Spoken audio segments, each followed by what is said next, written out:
지수는 고속버스 안에서 10년 전 이혼한 전 남편과 마주쳤습니다. 도박과 외도로 가정을 파탄내고 떠났던 그 남자를요. 매정했던 그때의 모습과 달리 10년 만에 만난 남편은 초라함과 병색이 가득했고 이혼할 때는 알지 못했던 충격적인 진실에 지수는 오열하고 말았습니다. 이야기가 궁금하시다면 구독과 좋아요 눌러주세요.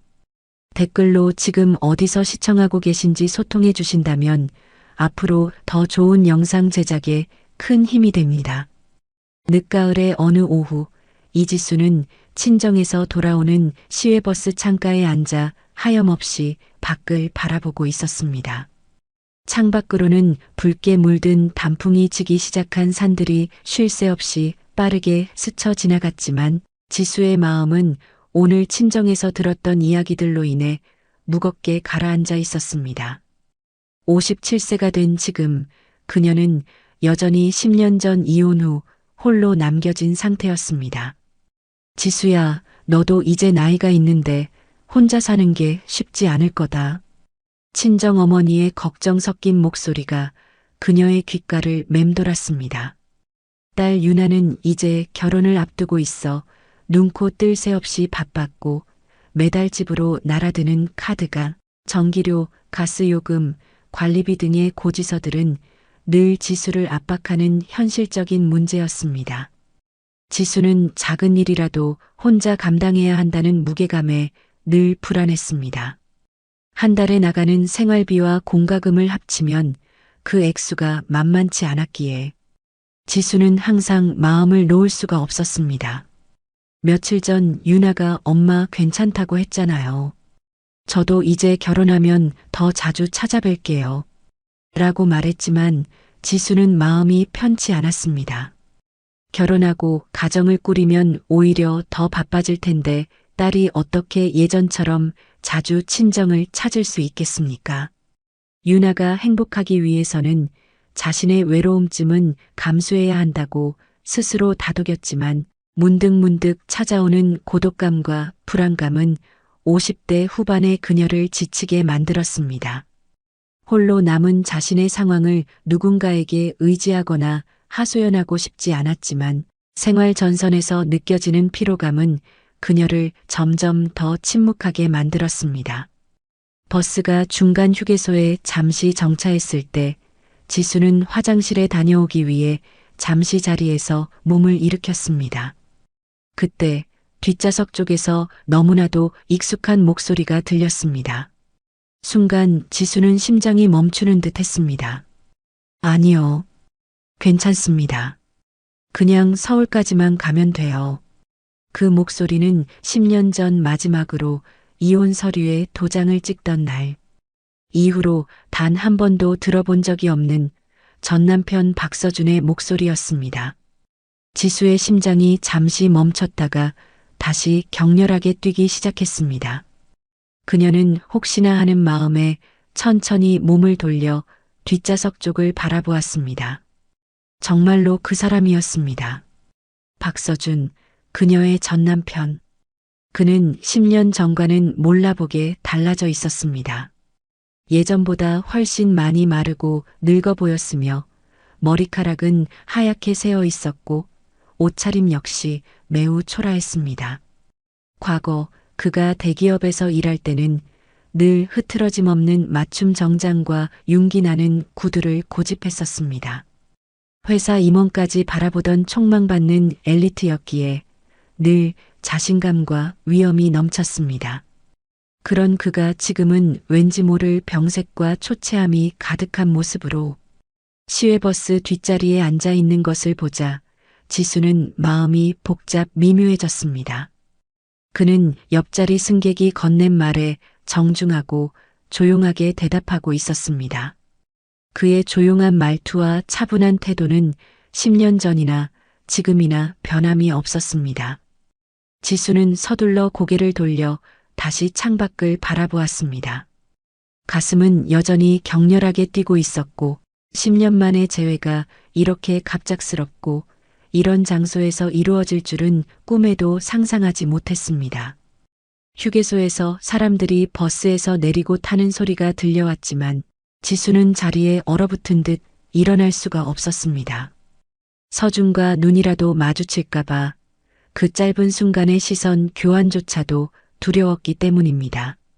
화장실에 가고 싶었지만 그녀는 그마저도 꼭 참아낼 수밖에 없었습니다. 왜 하필 오늘 이 버스에서 만나게 된 걸까? 오늘 친정에서 혼자 사는 것에 대한 걱정을 듣고 온 참인데 하필 그 사람을 만나다니. 마치 잊고 살았던 과거가 나를 찾아와 붙잡는 기분이었습니다. 그가 내 앞에서 이렇게 망가진 모습으로 나타나다니. 지수는 속으로 수없이 되뇌었습니다. 이 우연이 그녀의 무거운 마음을 더욱더 짓누르는 것 같았습니다. 버스는 정해진 휴식 시간을 마치고 다시 서울을 향해 출발했지만 지수는 도저히 편안할 수가 없었습니다. 바로 뒤에 앉아 있는 서준의 존재감이 온몸으로 생생하게 느껴졌습니다. 서준도 자신을 알아보았을지 궁금했지만 뒤돌아볼 용기는 끝내 나지 않았습니다. 잠시 후 서준이 조용히 기침하는 소리가 들려왔습니다. 결혼 생활 20년 동안 그는 환절기만 되면 기침을 달고 살았는데 아직도 그런 모양이었습니다. 그는 감기에 걸려도 큰 소리를 내지 않고 항상 조용히 참고 견디는 타입이었습니다. 그런 서준이 지금도 홀로 기침을 참고 있는 모습이 지수에게는 익숙하면서도 낯설게 느껴졌습니다. 도박 때문에 집안을 망쳐놓고 지금은 어떻게 살고 있는 걸까? 혹시라도 큰 병에 걸린 건 아닐까? 이혼할 당시 지수는 서준이 도박빚에 시달리고 있다는 이야기를 들었습니다. 그래서 어쩔 수 없이 이혼에 동의했었습니다. 딸 유나를 위해서라도 더 이상 그와 함께할 수 없다고 판단했죠. 게다가 당시 지인들 사이에서는 서준이 도박뿐만 아니라 외도까지 했다는 끔찍한 소문이 돌았습니다. 그 소문들은 너무나 구체적이었고 지수는 그로 인해 엄청난 수치심과 고통을 겪었습니다. 지수는 그런 소문들이 사실인지 확인해 보려고 했지만 서준은 끝까지 제대로 된 해명을 해주지 않았습니다. 그냥 당신이 아는 대로 생각해. 그것이 그가 이혼 직전 지수에게 했던 마지막 말이었습니다. 지수는 그 말이 사실상 모든 죄를 인정하는 것이라고 받아들였고 그에 대한 분노와 실망은 극에 달했습니다. 어쩌면 이 짧은 한마디가 20년 결혼 생활의 마침표가 될 줄은 그때 미처 알지 못했습니다. 버스 안에서 다시 그를 마주한 지금 10년 전의 배신감과 분노가 다시금 지수를 덮쳐왔지만 동시에 왠지 모를 복잡한 감정도 함께 피어났습니다. 그렇게 매정하게 집을 나간 사람이 왜 저렇게 초라해진 거지? 혹시 정말 나쁜 사람은 내가 아니라 다른 사람이었던 건 아닐까? 아니, 도박과 외도는 명백한 사실이었어. 소문과는 다른 내가 알지 못하는 진실이 있었던 걸까? 지수는 혼란스러운 감정을 느꼈습니다. 서울에 가까워질수록 지수의 마음은 더욱 복잡해졌습니다. 서준은 여전히 뒤에 앉아 있었고 가끔 들리는 기침 소리와 옷깃 스치는 소리만이 그의 존재를 알리고 있었습니다. 10년 전 마지막으로 그를 만났을 때 그는 여보, 미안해. 정말 미안해. 라고 말했지만 지수는 그의 사과를 받아줄 수 없었습니다. 20년 결혼 생활이 도박과 외도 때문에 무너진다는 사실을 도저히 받아들일 수 없었기 때문입니다. 특히 대학 2학년이던 유나가 아버지에게 크게 실망했던 그 기억은 지수의 마음속에 지워지지 않는 상처로 남아 있었습니다. 아빠는 정말 그런 사람이었어요? 이혼 소송이 진행되던 중에 딸 유나가 물었던 그 슬픈 질문에 지수는 뭐라고 대답해야 할지 몰라. 그저 고개만 끄덕였던 과거가 선명하게 떠올랐습니다. 딸의 눈에 비친 실망감을 잊을 수가 없었습니다. 이제 창밖으로 서울 외곽의 아파트 단지들이 보이기 시작했습니다. 이제 정말 곧 터미널에 도착할 시간이었습니다. 지수는 가방을 단단히 고쳐매고 터미널에 도착하자마자 재빨리 하차하여 그와 마주치는 것만은 피하려고 했습니다. 하지만 마음 한구석에서는 그가 지금 어떻게 살고 있는지, 건강은 괜찮은지, 그리고 10년이라는 세월이 그를 어떻게 변화시켰는지 궁금해하는 또 다른 감정이 고개를 들고 있었습니다. 거실 소파에 앉아 오늘 하루를 정리해 보려고 했지만 머릿속에는 온통 서준의 야윈 얼굴과 병색 가득한 모습만이 맴돌았습니다. 그 사람은 지금 어디에 살고 있을까? 혼자일까? 아니면 그 소문의 여인과 함께일까? 이미 10년 전에 모든 감정을 정리했다고 믿었는데 왜 지금 와서 이런 부질없는 생각들이 드는 건지 지수는 스스로 이해할 수 없었습니다. 부엌에 서서 물 한 잔을 마시며 창밖의 어둠을 바라보았습니다. 가로등 불빛이 하나둘 켜지기 시작했지만 그녀의 복잡한 마음은 쉽게 정리될 것 같지 않았습니다. 며칠이 지나도 지수는 시외버스에서 본 서준의 모습을 잊을 수가 없었습니다. 평소보다 일찍 잠자리에 들어도 좀처럼 잠이 오지 않았고 낮에 집안일을 하다가도 불쑥불쑥 그 사람의 생각이 떠올랐습니다. 특히 서준의 초췌해진 모습이 계속 마음에 걸렸습니다. 한때는 단단하고 건강한 체격이었는데 이번에 본 모습은 정말 많이 수척해지고 기력이 없어 보였습니다. 왜 자꾸 그 사람 생각을 하고 있는 거야? 지수는 혼자 중얼거리며 고개를 저었습니다. 이미 끝난 인연인데 지금 와서 신경 쓸 이유가 없다고 스스로에게 강하게 타이르고 있었습니다. 오늘은 냉장고 속 반찬이 떨어져 장을 보러 근처 시장에 나왔습니다. 평소보다 일찍 나온 덕분에 시장은 그리 붐비지 않았습니다. 지수는 채소 가게에서 무와 배추를 고르고 있었는데 옆에서 익숙한 동네 아주머니들의 수군거리는 소리가 들려왔습니다. 그들의 대화는 금세 지수의 귀를 잡아 끌었습니다. 글쎄, 그 사람 말이야. 요즘 병원을 자주 다닌다던데. 누굴 말하는 거야? 서준 씨 말이야. 너도 알잖아. 예전에 여기 살다가 이혼하고 나간 그 사람. 지수의 손이 물을 고르다가 멈췄습니다. 심장이 다시 빠르게 뛰기 시작했습니다. 아, 그 사람. 도박하고 바람 피워서 쫓겨난 그 사람 말이지. 맞아, 맞아. 그런데 요즘 큰 병원을 자주 다닌다는 거야. 혹시 큰 병이라도 생긴 게 아닐까? 지수는 아주머니들의 대화에 정신을 집중했습니다. 서준이 병원을 다닌다는 이야기가 왠지 모르게 마음에 걸렸습니다. 누가 그런 이야기를 했어? 아니, 우리 집 사돈이 성심병원에서 일하는데 서준 씨를 몇 번 봤다는 거야. 꽤 자주 온다고 하더라고. 어머나, 그럼 정말 큰 병인가 보네. 그래도 혼자 사니까 걱정이긴 하겠어. 아주머니들의 대화는 곧 다른 주제로 넘어갔지만 지수는 그 이야기가 머릿속에서 떠나지 않았습니다. 도박 때문에 모든 것을 잃은 서준이 홀로 큰 병을 앓고 병원을 다니고 있다는 사실이 왜 이렇게 그녀를 무겁게 만드는 걸까요?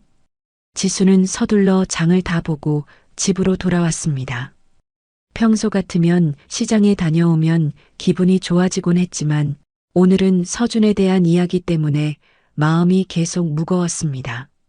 집에 도착해서 장 본 것들을 정리하면서도 그녀의 생각은 온통 서준에게 집중되었습니다. 정말 큰 병에 걸린 걸까? 그렇다면 혼자서 어떻게 견디고 있을까? 거실. 소파에 앉아 우편함에서 가져온 고지서들을 정리하던 지수는 한숨을 쉬며 계산기를 두드렸습니다. 유나의 결혼 준비 때문에 더 절약해야 했습니다. 그때 문득 생각이 났습니다. 서준 씨도 혼자 살면서 이런 고지서들과 씨름하고 있을까? 거기에 병원비까지 더해진다면 얼마나 힘들까? 결혼했을 때는 두 사람이 함께 가계부를 정리하며 경제 관리를 철저히 했었습니다. 여보, 이번 달은 좀 절약해야겠어. 유나 학원비도 올랐고. 알았어. 내가 용돈도 좀 줄일게. 그런 대화를 나누던 때가 있었는데 도박 문제가 불거지기 시작하면서부터 그 모든 것이 사라져버렸습니다.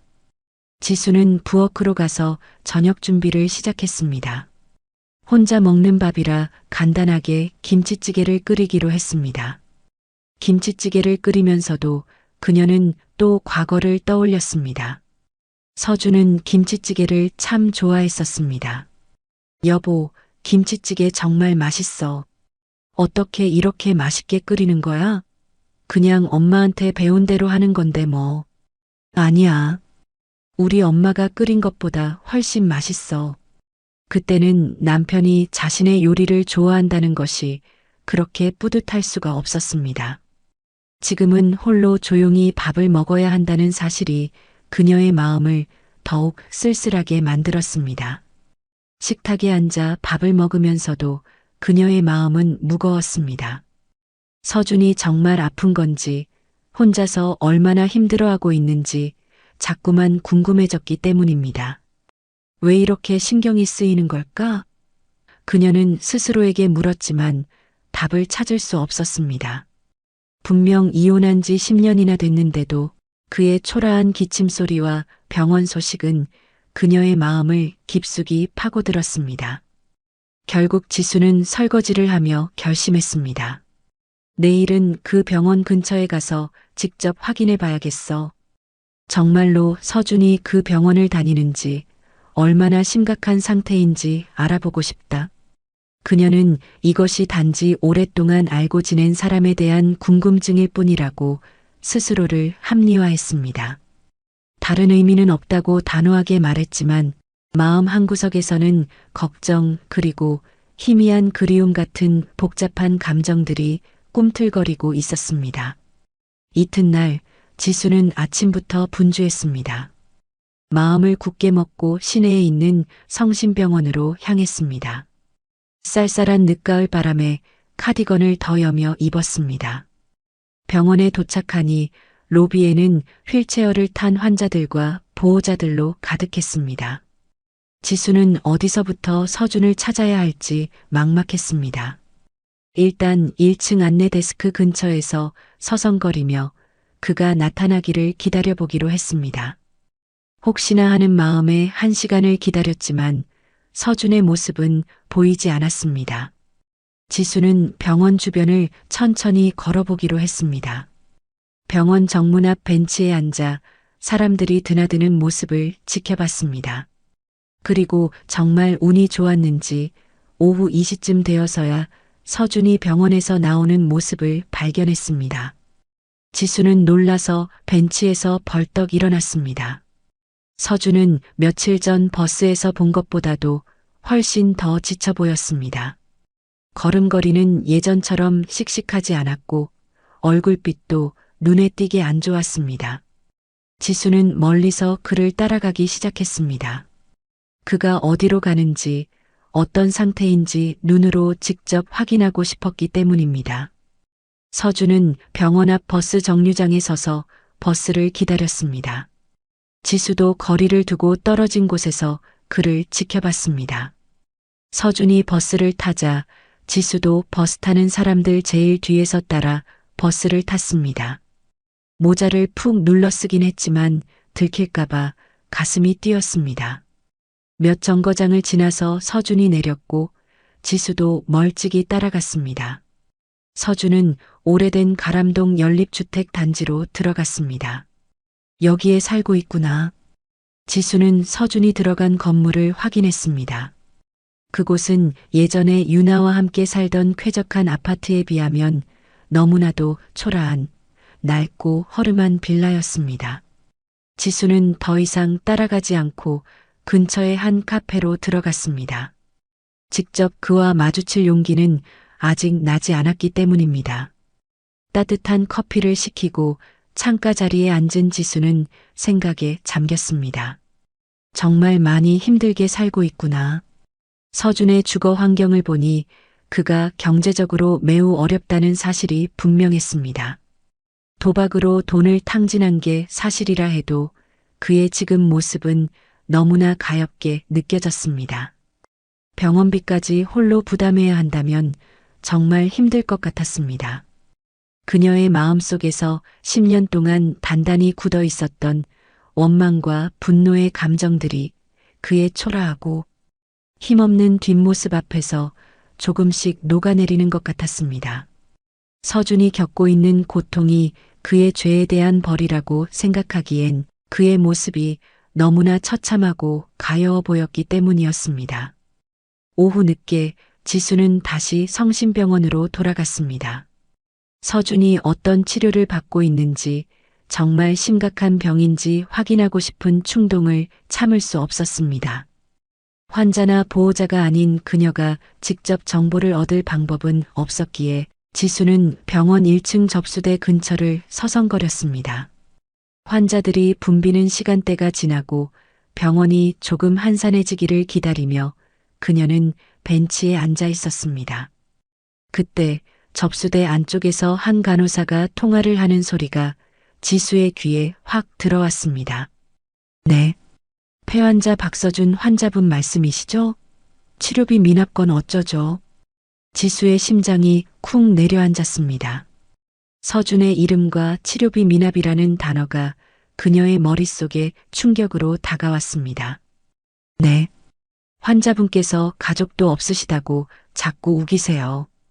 이미 2달째 밀려 있어서 저희도 더 이상 기다리기 힘드네요. 간호사의 목소리가 복도를 울렸습니다. 지수는 숨을 죽이고 간호사의 대화가 끝나기를 기다렸습니다. 간호사가 전화를 끊자마자 그녀는 그 자리를 벗어나 복도 구석으로 몸을 숨겼습니다. 충격과 슬픔이 뒤섞인 감정이 그녀의 가슴을 짓눌렀습니다. 폐에 문제가 있다고 했던가. 서준이 가족에게 짐이 되기 싫어 홀로 모든 고통을 감당하고 있다는 사실이 분명했습니다. 10년 전 딸의 미래를 위해 자신을 버렸던 그 방식 그대로 지금도 그는 고집스럽게 혼자만의 싸움을 하고 있었습니다. 그렇게 매정했던 사람이 왜 지금은 이렇게 혼자서 철양맞게 하고 있는 걸까? 지수는 혼란스러웠습니다. 지수는 병원을 나와 집으로 향하는 지하철 안에서 많은 생각을 했습니다. 10년 전 이혼 당시 서준의 모습과 지금의 모습이 전혀 연결되지 않았습니다. 만약 그가 정말 도박으로 돈을 탕진하고 외도를 일삼았던 사람이라면 이렇게 병원비를 못 낼 정도로 어려워지면서도 왜 가족에게만큼은 절대로 연락하지 말아 달라고 했을까요?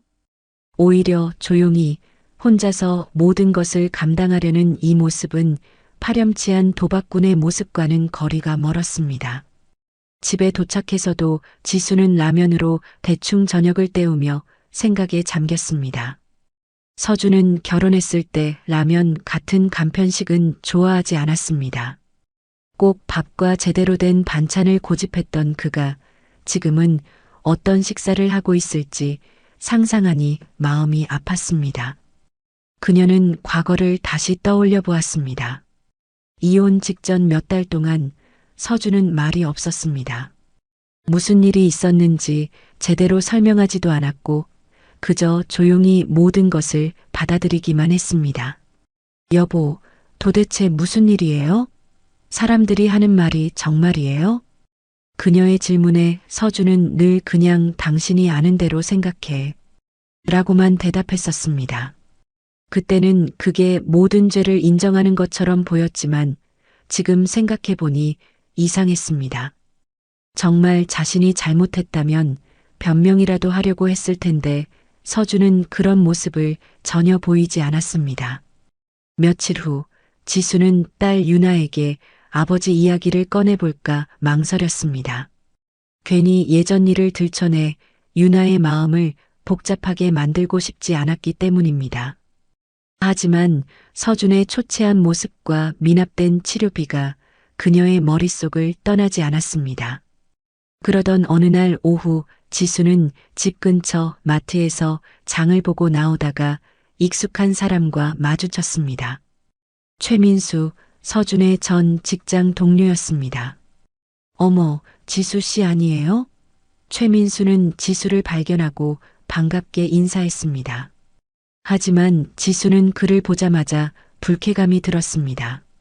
그는 이혼 당시 서준에 대한 안 좋은 소문을 적극적으로 퍼뜨렸던 사람들 중 한 명이었기 때문입니다. 아, 민수 씨. 지수는 억지로 미소를 지으며 어색하게 인사를 받았습니다. 마트 앞이라 피할 수도 없는 상황이었습니다. 요즘 어떻게 지내세요?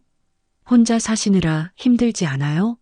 민수의 말투는 친근했지만 지수는 그의 속셈을 알 수 없어 경계심을 늦추지 않았습니다. 그럭저럭 지내고 있어요. 지수가 간단하게 대답했지만 민수는 끈질기게 말을 이어갔습니다. 그런데 요즘 서준이 소식 들으셨어요? 지수는 깜짝 놀랐습니다. 왜 갑자기 민수가 서준 이야기를 꺼내는 건지 이해할 수 없었습니다. 무슨 소식이요? 아, 몰랐구나. 요즘 몸이 많이 안 좋다던데요. 민수는 마치 새로운 정보를 전하는 것처럼 말했지만 지수는 이미 알고 있는 내용이었습니다. 그래요? 지수는 모르는 척 시치미를 뗐습니다. 자신이 서준을 몰래 따라다녔다는 것을 민수에게 알려주고 싶지 않았습니다. 민수는 표정을 진지하게 바꾸며 지수에게 한 걸음 더 다가섰습니다. 그런데 지수 씨한테 한 가지 조언을 해주고 싶어서요. 지수는 불안감을 느꼈습니다. 혹시 서준이 지수 씨한테 연락하거나 도움을 요청하더라도 너무 신경 쓰지 마세요. 지수는 민수의 말이 이상했습니다. 서준이 자신에게 연락한 적도 없는데 왜 이런 경고를 하는 걸까요? 무슨 말씀이세요? 민수는 주위를 슬쩍 살피더니 목소리를 낮췄습니다. 아, 그게 서준이 요즘 경제적으로 많이 어려워서요. 이혼한 부인한테까지 손을 벌릴 수도 있다는 이야기가 있거든요. 뭐, 사람이 궁지에 몰리면 어떻게 될지 모르잖아요. 이미 다 끝난 일인데 다시 얽히면 지수 씨만 곤란해져요. 민수의 말에 지수는 화가 치밀어 올랐습니다. 서준이 그런 사람이 아니라는 걸 내가 아는데 서준 씨는 그런 사람이 아니에요. 지수는 자신도 모르게 서준을 감쌌습니다. 민수는 지수의 예상치 못한 반응에 당황하는 듯 했습니다. 아, 그렇긴 하지만 그래도 걱정돼서 그래요. 괜히 지수 씨가 고생하실까봐. 민수는 어색하게 웃었지만 지수는 그의 말이 진심이 아니라는 것을 직감했습니다. 마치 내가 서준에게 관심을 갖는 것을 막으려는 것처럼 말하고 있어. 저는 서준 씨와 아무 상관없어요. 걱정해 주셔서 고맙지만요. 지수는 냉정하게 말했습니다. 더 이상 민수와 이야기하고 싶지 않았기 때문입니다. 아, 네. 그럼 저는 이만 가볼게요. 민수는 아쉬운 듯 인사하고 서둘러 자리를 떴습니다. 집으로 돌아오는 길에 지수는 민수와의 대화를 계속 곱씹었습니다. 왜 그는 갑자기 나타나서 서준에 대한 안 좋은 소문을 다시 상기시키고 마치 경고하듯 서준과 멀리하라고 했을까요? 특히 이미 끝난 일이라는 표현이 계속 머릿속에 맴돌았습니다. 지수는 10년 전 이혼 당시 민수가 서준에 대한 거짓 소문을 적극적으로 퍼뜨렸던 기억을 떠올렸습니다. 같은 직장 동료였는데 왜 그렇게까지 서준을 헐뜯으려 했을까요? 지수는 과거를 더 자세히 생각했습니다. 서준과 민수는 한빛 기업 같은 부서에서 일했지만 서준이 성실함과 능력으로 인정받아 승진해서 민수를 앞질렀던 적이 있었습니다.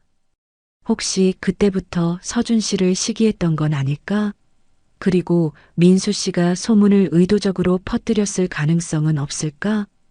지수는 문득 이 모든 이혼 소동이 도박과 외도가 아닌 민수와 관련된 다른 이유 때문에 시작된 것은 아닐까 하는 강렬한 의문을 품게 되었습니다. 서준의 침묵과 민수의 오늘 경고가 하나의 연결고리처럼 느껴졌습니다. 이대로 가만히 있을 수 없었습니다. 지수는 이제 10년 동안 자신과 딸 유나를 괴롭혔던 그 진실을 파헤쳐야겠다고 결심했습니다. 그날 저녁 이지수는 곧바로 서준의 전 직장 여자 선배였던 김아영에게 전화를 걸었습니다. 당시 상황에 대해 좀 더 객관적이고 정확한 이야기를 듣고 싶었기 때문입니다. 서준이 한빛 기업에서 일할 때 아영은 서준보다 몇 년 선배였고 지수와도 친분이 있었습니다. 여보세요? 아영 씨. 어머, 지수야, 오랜만이다. 어떻게 지내니? 잘 지내고 있어요. 아영 씨도 건강하시죠? 간단한 안부를 나눈 후 지수는 조심스럽게 본론을 꺼냈습니다. 그게 아영 씨 10년 전에 제가 이혼할 때 일 기억하세요? 아영은 잠시 말을 아꼈습니다. 그 주제가 얼마나 민감한지 알고 있었기 때문입니다. 왜? 갑자기 그 이야기는? 그때 서준에 대한 소문들이 많았잖아요. 혹시 그 소문들이 어디서 나왔는지 아세요? 아영은 한숨을 쉬며 대답했습니다. 나도 정확히는 모르겠어. 그런데 최민수라는 사람이 그런 이야기를 많이 했던 것 같아. 서준이랑 같은 부서였잖아. 지수의 예상이 정확히 들어맞았습니다. 소문의 출처는 민수였습니다. 최민수요? 맞아요. 서준 씨와 같은 부서였던. 맞아. 그 사람이 동네에서도 회사 주변에서도 서준 욕을 많이 했어. 도박한다. 바람핀다. 그런 이야기들 말이야. 나중에 생각해보니 이상했지. 같은 회사 사람인데 왜 그렇게 남의 험담을 하고 다녔는지. 게다가 민수는 예전부터 서준을 좀 시기하는 눈치였거든. 지수는 더욱 확신이 섰습니다. 민수가 개인적인 감정으로 서준에 대한 거짓 소문을 의도적으로 퍼뜨렸을 가능성이 높았습니다.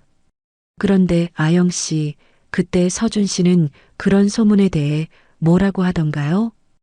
회사에 해명 같은 거 안 했어요? 그게 이상했어. 서준은 아무 말도 안 하더라. 그냥 조용히 있더라고. 보통 억울하면 해명이라도 하기 마련인데 서준이 워낙 과묵한 사람이긴 했지만 그때는 정말 이상했지. 지수는 아영의 말을 곱씹었습니다. 왜 해명하지 않았을까? 정말 사실이어서 할 말이 없었던 걸까? 아니면 다른 이유가 있어서 말을 못했던 걸까? 혹시 나쁜 소문이 더 커질까봐 침묵했던 건 아닐까? 아영 씨, 혹시 그 당시에 서준이 정말 이상한 행동을 했나요? 직장 내에서 도박 때문에 문제를 일으키는 걸 직접 보신 적 있으세요? 글쎄, 나는 별로 못 봤어. 그냥 평소와 똑같이 조용히 지내더라고. 오히려 더 조용해지고 얼굴이 어두워진 것 같았지. 회사에서는 워낙 인정받던 사람이었고, 아영의 증언은 지수의 의심을 더욱 확고하게 만들었습니다.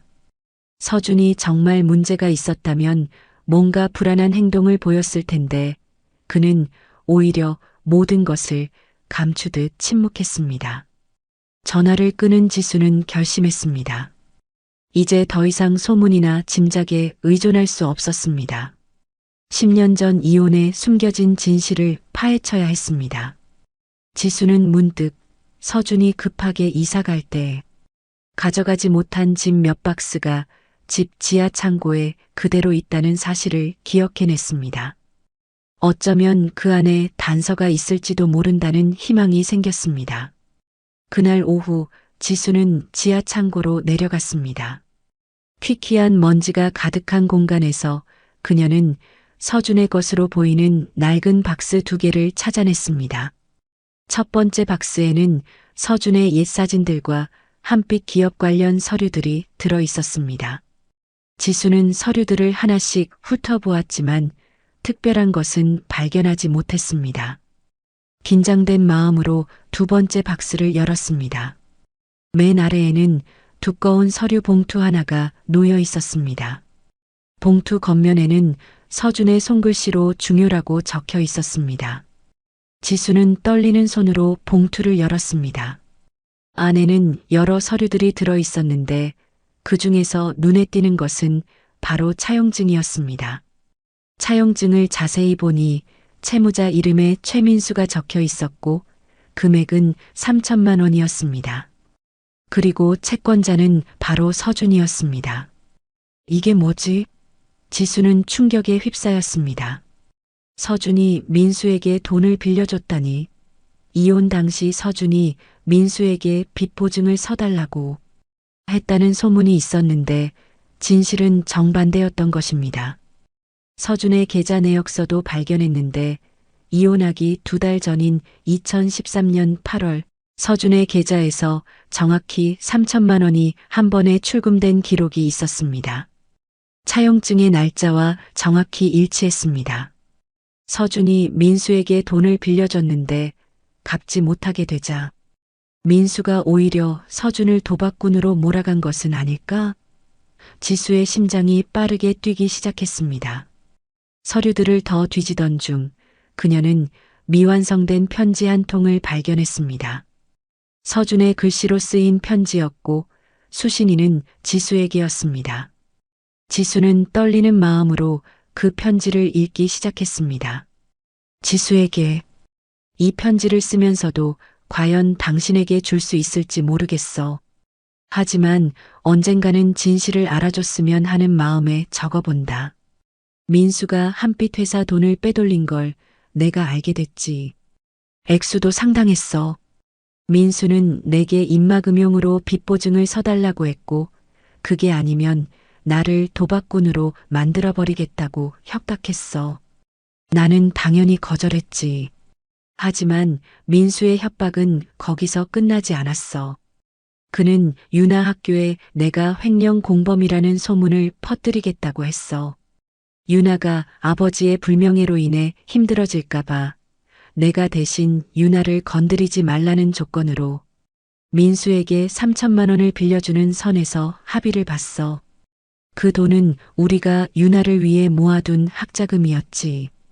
하지만 민수는 약속을 지키지 않았어. 돈을 받고도 계속 나에 대한 소문을 퍼뜨렸지. 도박도 했다고, 외도도 했다고. 지수야, 나는 당신이 나를 믿어주길 바랐어. 하지만 증거도 없고 내가 진실을 말해봤자 당신이 믿어주지 않을 것 같았지. 무엇보다 민수가 유나까지 엮어서 복잡하게 만들까봐 두려웠어. 그래서 그냥 받아들이기로 했지. 당신과 유나가 평온하게 살 수 있다면 내가 나쁜 사람이 되는 것쯤은 아무렇지도 않았어. 편지는 거기서 끊겨 있었습니다. 지수는 편지를 읽는 내내 눈물을 멈출 수 없었습니다. 10년 동안 그녀가 도박꾼, 외도범이라고 오해했던 남편은 사실 딸 유나를 지키기 위해 자신의 모든 것을 희생한 아버지였습니다. 서준 씨, 당신이 얼마나 힘들었을까? 얼마나 억울했을까? 지수는 가슴을 치며 오열했습니다. 그녀는 10년 동안 서준을 오해하고 그의 고통을 외면했던 죄책감에 무너져 내렸습니다. 편지와 함께 발견된 작은 수첩, 서준의 다이어리를 펼쳤습니다. 2013년 7월부터 9월까지 이혼 직전의 절망적인 기록이 담겨 있었습니다. 7월 20일 밤을 못 자겠다. 지수에게 말하고 싶지만 믿어줄까? 오히려 더 복잡해질 것 같다. 유나만이라도 보호해야 한다. 8월 5일 결국 민수에게 3천만 원을 빌려줬다. 지수에게는 투자한다고 거짓말했다. 미안하다. 9월 10일 이혼 서류에 도장을 찍었다. 지수는 울고 있었다. 나도 울고 싶었지만 참았다. 진실을 말하면 유나까지 피해를 볼 것 같아서 참았다. 다이어리 마지막 페이지 내가 얼마나 너희들을 사랑했는지 그것만 알아줘도 충분하다. 지수는 다이어리를 가슴에 품고 하염없이 울었습니다. 서준이 홀로 짊어졌던 그 무거운 짐의 무게가 고스란히 그녀에게 전해졌습니다. 이제 더 이상 서준이 혼자 고통받게 둘 수는 없었습니다. 그녀는 이 모든 증거들을 가지고 먼저 딸 유나에게 진실을 말해야겠다고 강하게 결심했습니다. 그리고 마침내 10년 동안 숨겨져 있던 진실을 세상에 밝히고 서준의 명예를 회복시켜야 할 때가 왔습니다. 딸 유나에게 진실을 모두 털어놓은 이지수는 마음에 큰 짐을 내려놓은 듯 했습니다. 유나 역시 10년 동안 아버지를 원망했던 죄책감과 미안함으로 괴로워했지만 이제라도 진실을 알게 된 것에 안도했습니다. 유나와 수지는 즉시 서준의 미납된 치료비를 해결하고 앞으로의 치료비를 지원하기로 결정했습니다. 며칠 후 지수와 유나는 서준을 직접 찾아갔습니다. 유나는 아직 아버지를 대면할 용기가 나지 않는다고 했지만 지수는 이 증거들을 서준에게 전달하고 유나의 진심을 보여줘야만 한다고 설득했습니다. 두 사람은 가람동 연립 빌라촌의 낡은 건물 앞에서 멈춰 섰습니다. 유나는 문을 두드리기 직전까지 불안함에 떨고 있었습니다. 엄마, 저 지금 너무 떨려요. 뭐라고 말해야 할지 모르겠어요. 괜찮아. 그냥 내 마음 가는 대로 해. 아빠도 널 보고 싶어 하실 거야. 지수는 딸의 손을 잡고 용기를 주었습니다. 지수가 문을 두드리자 잠시 후 서준이 문을 열었습니다. 그는 갑작스러운 방문에 당황하는 기색이 역력했습니다. 그러나 현관 앞에 서 있는 딸 유나를 보자 그의 눈빛은 10년 만에 가장 크게 흔들렸습니다. 유나야, 서준의 목소리는 떨렸고 깊은 슬픔과 기쁨이 뒤섞인 감정이었습니다. 10년 만에 마주한 아버지와 딸 사이에는 어색하고 무거운 침묵이 흘렀습니다. 서준은 야윈 얼굴로 문틀에 기대어 서 있었고 유나는 차마 고개를 들지 못하고 바닥만 바라보았습니다. 지수가 먼저 입을 열었습니다. 서준 씨, 이거 보세요. 지수는 서둘러 차용증과 편지, 다이어리를 서준에게 내밀었습니다. 서준은 그것들을 보고는 깜짝 놀랐습니다. 자신이 그토록 찾았으나 포기했던 증거들이었습니다. 이걸 어디서 찾았어? 창고에 당신이 두고 간 박스에서요. 서준 씨, 10년 동안 우리가 당신을 오해했어. 정말 미안해요. 지수는 눈물을 글썽이며 사과했습니다. 서준은 그 서류들을 받아들고 천천히 내용을 읽었습니다. 딸의 눈앞에서 자신의 억울함이 모두 드러났다는 사실에 안도하면서도 자신이 참고 견뎌왔던 고통이 다시 수면 위로 떠오르는 것 같았습니다. 그때 유나가 울음을 터뜨리며 앞으로 나섰습니다. 아빠, 이게 다 사실이에요? 왜 저한테까지 진실을 말 안 했어요? 저 혼자 아빠를 얼마나 미워했는데 제가 정말 바보였어요. 아빠를 오해해서 죄송해요. 유나는 흐느끼며 서준에게 달려가 안겼습니다. 서준은 10년 만에 품에 안긴 딸의 체온에 무너져 내렸습니다. 그의 눈에서도 뜨거운 눈물이 쏟아져 나왔습니다. 미안하다, 유나야. 너한테 진실을 말하지 못해서 다 아빠가 부족해서 그랬어. 널 지키고 싶었을 뿐이야. 부녀는 10년 동안 쌓인 오해와 그리움을 눈물로 씻어냈습니다.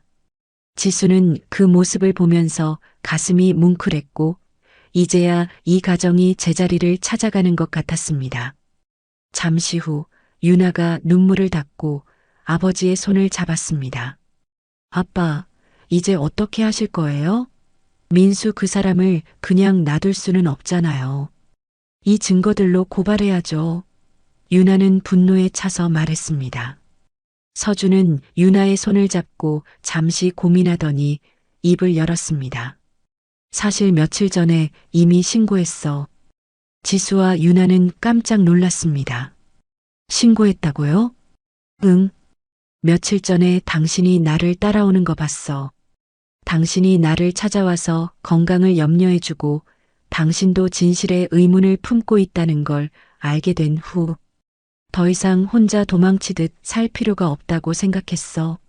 내가 이 증거들을 찾지는 못했지만 일단 민수놈의 횡령건으로 한빛 기업과 경찰에 신고했어. 서준은 담담하게 설명했습니다. 그럼 지금 수사가 진행되고 있는 거예요? 지수가 물었습니다. 응. 며칠 전부터 조사가 시작됐어. 하지만 민수가 강하게 부인하고 있다고 들었어. 모든 혐의를 부정하면서 오히려 나를 무고범으로 몰아가려고 하고 있대. 서준은 걱정스럽게 말했습니다. 유나는 분노했습니다. 말도 안 돼요. 증거가 이렇게 많은데. 이제 아빠는 저희가 있으니까 걱정 마세요. 저희가 함께 싸울 거예요. 서준은 딸의 든든한 모습에 감격했지만 그의 우려는 현실이 되었습니다. 그날 저녁 최민수가 유나에게 전화를 걸어온 것입니다. 유나야, 나 민수 아저씨야. 유나는 박서준의 전화를 단호하게 받았습니다. 무슨 일이세요? 내 아버지가 나한테 억울한 누명을 씌우고 있어. 너라도 아버지를 말려야 하지 않겠니? 그 증거들은 내 아버지가 빚에 시달리다가 만들어낸 조작된 거야. 민수는 여전히 자신의 잘못을 인정하지 않으려 했습니다. 유나는 아버지가 겪었던 고통을 떠올리며 울컥했지만 침착함을 유지했습니다. 그만하세요. 저는 이제 진실을 다 알고 있어요. 아빠가 왜 그렇게 행동하셨는지도요. 유나야, 내가 결혼 준비하고 있다는 거 알고 있어. 이런 일로 신랑 측에서 좋지 않게 볼 텐데 너의 인생이 망가져도 괜찮겠니? 민수는 가장 약한 고리인 유나의 결혼을 이용해 협박하려고 했습니다. 유나는 10년 전 딸을 지키기 위해 모든 것을 포기했던 아버지의 희생을 생각했습니다. 이제 자신이 아버지를 지킬 차례였습니다. 협박하지 마세요. 저는 아버지 편에 설 거예요. 그리고 제 남편 될 사람과 그 가족들도 모든 진실을 알고 있고 아빠를 지지해 주기로 했어요. 저희 결혼은 망가지지 않을 거예요. 유나는 단호하게 말하고 전화를 끊었습니다. 유나는 민수의 뻔뻔함에 분노했습니다. 엄마, 우리가 더 적극적으로 대응해야 할 것 같아요. 유나는 민수의 협박에 굴복하지 않겠다는 의지를 다졌습니다. 이제 이 가족은 10년 만에 다시 하나가 되어 억울함을 풀고 정의를 세우기 위한 반격의 첫걸음을 내디뎠습니다. 박서준이 수사기관에서 추가 조사를 받고 최민수의 발악 이후 시간이 몇 주 흘렀습니다. 서준은 유나와 지수의 적극적인 치료비 지원 덕분에 건강이 눈에 띄게 호전되었습니다. 무엇보다 10년 동안 짊어졌던 마음의 짐을 내려놓은 것이 가장 큰 치료제였습니다. 기침도 줄어들고 얼굴에 생기가 돌기 시작했습니다. 병원에서 만난 간호사도 서준에게 환자분이 요즘 많이 밝아지셨어요. 가족들이 자주 오시니까 그런가 봐요. 라고 말할 정도였습니다. 서준은 딸 유나의 연락을 받을 때마다 눈빛이 따뜻하게 빛났습니다. 지수는 유나 몰래 서준의 치료비 일부를 계속 지원하고 있었습니다. 이혼한 사이지만 예전 가족으로서 도울 수 있는 일은 돕고 싶었기 때문입니다. 처음에는 미안함과 죄책감으로 시작된 관심이었지만 시간이 지나면서 지수는 자신의 감정이 그것만이 아님을 깨달았습니다. 10년이라는 긴 세월 동안 잊고 살았던 서준에 대한 사랑이 다시금 그녀의 마음속에서 움트고 있었습니다. 어느 추운 겨울날 오후 지수는 더 이상 자신의 감정을 미룰 수 없다고 생각했습니다. 그녀는 서준에게 조심스럽게 문자를 보냈습니다. 서준 씨, 시간 있으시면 잠깐 만날 수 있을까? 그냥 하고 싶은 이야기가 있어요. 중요한 이야기야. 서준은 혹시 수사에 좋지 않은 소식이라도 있는 건 아닐까 염려하며 답장을 보냈습니다. 무슨 일이야? 그럼 예전에 우리가 자주 가던 그 공원에서 만날까? 응, 좋아요. 1시간 후에 만나요. 둘은 추억이 담긴 근처 공원에서 만나기로 했습니다. 공원에 도착한 지수는 벤치에 앉아 서준을 기다렸습니다. 겨울바람이 차가웠지만 그녀의 마음은 더욱 복잡했습니다. 그녀는 지난 몇 달을 돌이켜 보았습니다. 서준과 다시 얽히게 된 이후 그녀의 삶은 10년 만에 새로운 방향을 찾은 것 같았습니다. 잠시 후 서준이 나타났습니다. 지수는 그의 모습이 많이 좋아진 것을 확인하고 안도했습니다. 얼굴의 병색이 옅어지고 희미하게 남아 예전의 당당함이 되돌아온 것 같았습니다. 몸이 많이 좋아진 것 같네. 지수가 먼저 말을 꺼냈습니다. 서준은 고개를 끄덕이며 벤치에 앉았습니다. 유나가 치료비를 지원해줘서 제대로 치료받을 수 있게 됐어. 정말 고마워. 당신 아니었으면 유나랑도 영영 화해하지 못했을 거야. 서준은 딸 유나의 이야기를 할 때마다 목소리가 따뜻해졌습니다. 당연한 일이죠. 딸이 아버지를 돕는 게. 지수는 스스로도 서준의 치료에 보탬이 되었다는 사실을 말하고 싶었지만 굳이 언급하지 않았습니다. 유나가 요즘 결혼 준비로 바쁘던데 아버지 생각을 정말 많이 해요. 결혼식 축사를 꼭 아버지가 해주셨으면 좋겠다고 하던데. 지수의 말에 서준의 얼굴이 감격으로 물들었습니다. 10년 동안 가슴 깊이 묻어두었던 꿈이 현실이 되고 있었습니다. 지수는 용기를 내어 진심을 고백했습니다. 서준 씨, 제가 정말 사과하고 싶은 말이 있어요. 서준은 고개를 들어 지수를 바라보았습니다. 10년 전에 당신을 믿어주지 못해서 정말 미안해요. 소문만 듣고 당신을 도박꾼, 외도범이라고 믿었어요. 20년을 함께 산 사이인데 제가 당신을 더 믿어줬어야 했어요. 지수의 진심 어린 사과에 서준은 담담한 쓴웃음을 지었습니다. 여보, 그때 상황에서는 어쩔 수 없었어. 나도 제대로 설명을 못 해줬으니까. 당신 탓이 아니야. 지수는 고개를 저었습니다. 아니에요. 제가 당신을 더 믿어줬어야 했어요. 이 말을 하기 위해 그녀는 얼마나 많은 밤을 고민하고 용기를 내야 했는지 모릅니다. 서준은 조심스럽게 지수의 손을 잡았습니다. 10년 만에 다시 잡는 그 손은 여전히 따뜻했고 익숙한 온기가 전해졌습니다. 지수야, 나는 오히려 고마워. 당신 덕분에 당신과 유나와 화해할 수 있었잖아.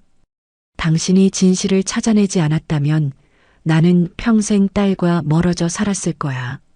지수의 눈가에 눈물이 고였습니다. 당신은 저를 원망하지 않아요? 끝까지 당신 믿어주진 못한 저를. 지수의 목소리가 떨렸습니다. 서준은 잠시 생각에 잠겼습니다. 지수야, 그건 내 선택이었어. 당신 탓이 아니야. 다만 처음에는 조금 서운했어.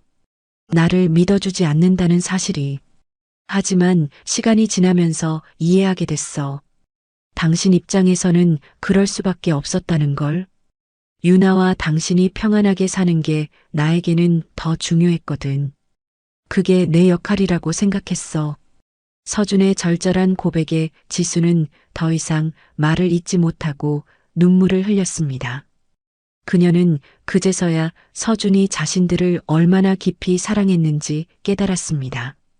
서준 씨, 당신은 정말 너무 착해요. 왜 혼자서만 그렇게 감당하려고 했어요? 지수야, 내가 오히려 미안해.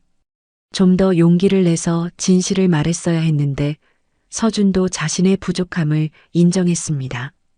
차가운 겨울 공기 속에서 두 사람은 10년 동안 쌓인 오해와 감정들을 조용히 털어놓았습니다. 그때 서준이 주머니에서 뭔가를 꺼냈습니다. 바로 구겨진 시외 버스표였습니다. 지수가 버스에서 그를 처음 다시 본 날의 표였습니다. 이게 뭐예요? 당신을 처음 다시 본 날의 버스표예요. 그날부터 계속 가지고 다녔어요. 혹시 당신과 다시 이야기할 날이 올까 해서. 서준은 부끄러워하며 설명했습니다.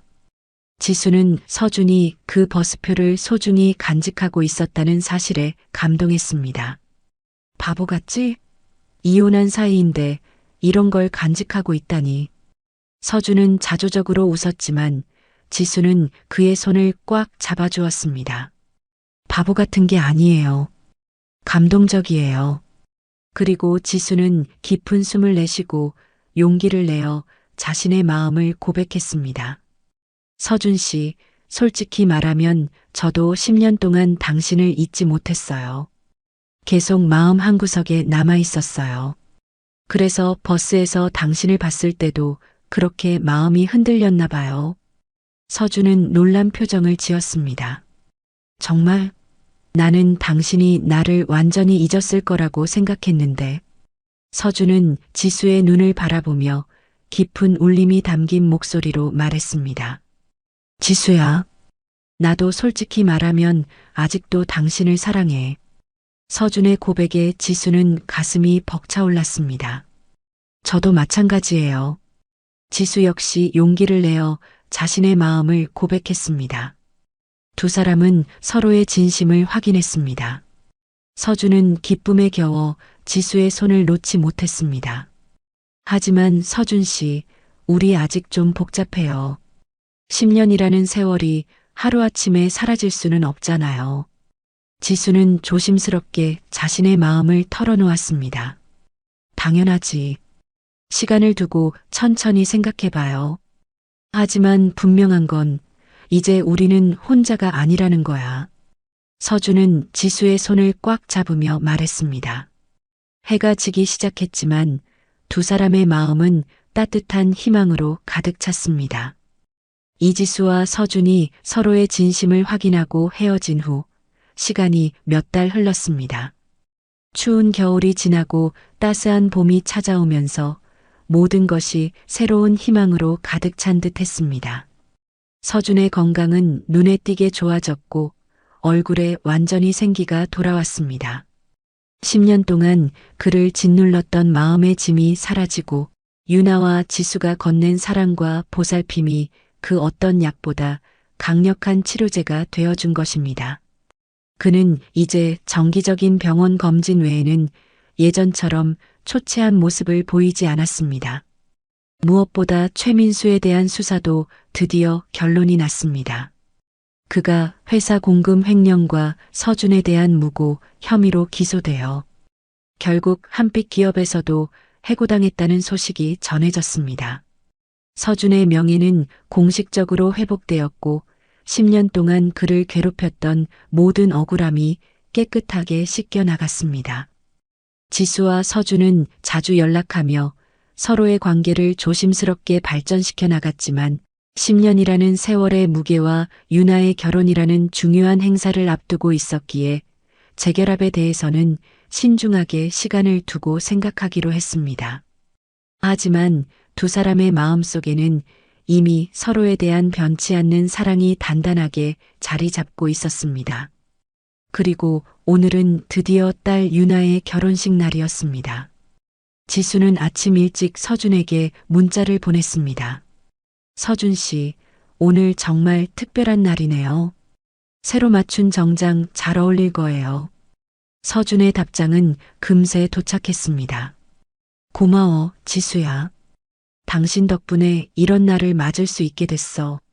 유나한테 정말 고맙고 서준의 말끝은 뭉클한 감격으로 흐려져 있었습니다. 결혼식장에 도착하니 벌써 많은 하객들이 와 있었습니다. 지수는 입구 근처에서 서준을 발견했습니다. 새로 맞춘 네이비색 정장을 입은 서준은 10년 전 당당했던 모습이 되돌아온 듯 정말 멋있어 보였습니다. 잃었던 빛을 되찾은 듯 그의 눈빛은 맑고 자신감이 넘쳤습니다.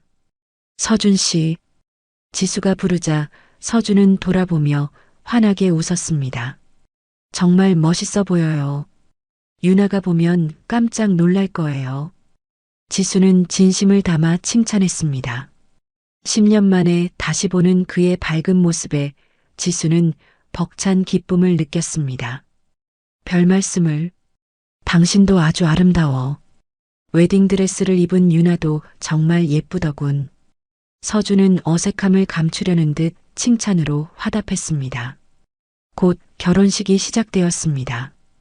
유나가 아버지인 서준의 손을 잡고 버진 로드를 걷는 순간 서준은 눈물을 참지 못했습니다. 10년 동안 아버지를 부끄러워했던 딸이 이제는 당당하게 자신의 손을 잡고 걷는 그 감격스러운 순간은 서준의 가슴을 터질 듯하게 만들었습니다. 축사 시간이 되었습니다. 신랑의 아버지가 먼저 유쾌한 축사를 했고 다음은 서준의 차례였습니다. 서준은 떨리는 마음으로 마이크 앞에 섰습니다. 준비해온 축사 원고를 잠시 내려놓고 그는 가슴에서 우러나오는 진심을 담아 이야기했습니다. 안녕하세요. 신부 아버지 박서준입니다. 서준의 목소리는 떨렸지만 그 울림은 강했습니다. 오늘 제 딸 유나가 결혼하는 날입니다.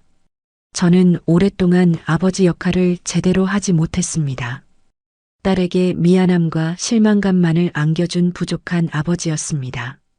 그런 제가 오늘 이렇게 당당하게 딸의 결혼식에 설 수 있게 되어서 정말 감사합니다. 그는 잠시 말을 멈추고 유나와 지수를 바라보았습니다. 그의 눈에는 눈물이 가득했지만 그의 얼굴에는 옅은 미소가 떠올랐습니다. 유나야, 그동안 아빠가 얼마나 너를 사랑했는지, 내가 얼마나 아빠의 전부였는지 알지만 아빠 때문에 힘들었던 시간들을 생각하면 지금도 가슴이 찢어진다. 아빠가 많이 미안했다. 하지만 이제는 모든 오해가 풀렸으니 아빠는 앞으로 유나에게 정말 좋은 아버지가 되도록 노력할게. 그리고 우리 사위, 우리 가족이 되어줘서 고맙다. 너는 유나를 진심으로 아끼고 사랑하는 좋은 사람이라는 걸 안다. 두 사람이 서로를 믿고 의지하며 행복하고 평안하게 잘 살기를 아빠가 진심으로 바라고 또 바란다. 서준은 끝내 하염없이 눈물을 흘리며 축사를 마쳤습니다. 하객들은 뜨거운 박수를 쳤고 유나와 사위도 감동받아 눈물을 흘렸습니다. 축사가 끝나고 서준이 자리로 돌아오자 지수가 그의 손을 꽉 잡아주었습니다. 정말 좋은 축사였어요. 당신의 진심이 모두에게 전해졌어요. 결혼식이 끝나고 피로연이 시작되었습니다. 서준은 사위의 부모님과 정식으로 인사를 나누었습니다. 사위의 부모님은 서준을 반갑게 맞아주었습니다. 아, 반갑습니다. 축사 정말 감동적이었어요. 유나를 참 좋은 아이로 키우셨더군요. 그들의 따뜻한 말 한마디에 서준은 10년 동안 쌓였던 마음의 응어리가 완전히 해소되는 것을 느꼈습니다. 피로연이 끝나고 사람들이 하나둘 떠날 때 지수와 서준은 식장 앞에 마지막까지 남아 있었습니다. 정말 완벽한 하루였네요. 우리의 유나가 이렇게 행복해하는 모습을 보니 기뻐요. 지수가 말했습니다. 서준은 아직도 감격에 젖어 있었습니다. 응, 꿈만 같아. 정말 이런 날이 올 줄 몰랐어.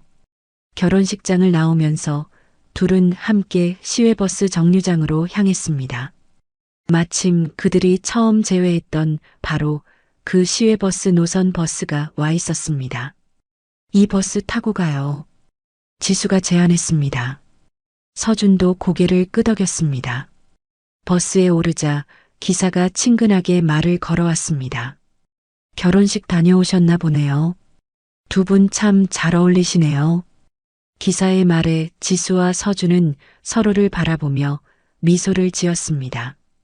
버스가 출발하자 지수가 속삭였습니다. 이 버스에서 모든 게 시작됐네요. 맞아. 이 버스에서 모든 게 새로 시작되는 것 같아.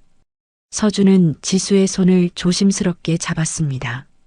서준 씨, 우리 이제 다시 함께 할 수 있을까요? 지수는 용기를 내어 물었습니다. 서준은 지수의 손을 깍지 끼어 꽉 잡았습니다. 그의 눈에는 확신과 사랑이 가득했습니다. 응, 이번에는 정말로 끝까지 함께해요. 당신과 유나를 평생 지켜줄 거야. 지수는 서준의 대답에 눈물을 글썽이며 미소 지었습니다. 10년의 긴 오해와 아픔을 딛고 두 사람은 마침내 진정한 새 출발을 할 수 있게 되었습니다. 버스가 창밖으로는 따뜻한 봄 풍경이 끝없이 펼쳐졌습니다. 새로 돋아나는 초록 잎사귀들이 두 사람의 새로운 시작을 축복해주는 것 같았습니다. 지수와 서준은 손을 잡고 서로의 어깨에 기대어 앉았습니다. 이제 그들의 길은 더 이상 눈물의 길이 아니었습니다. 서로를 향한 진실한 마음을 확인한 새로운 사랑과 희망의 여정이었습니다. 오늘 이야기를 끝까지 들어주셔서 감사합니다. 영상 보시고 느끼신 감정, 댓글로 함께 나눠주세요. 여러분의 한마디가 누군가에겐 큰 위로가 될 수 있습니다. 영상이 마음에 드셨다면 구독과 좋아요로 응원 부탁드립니다.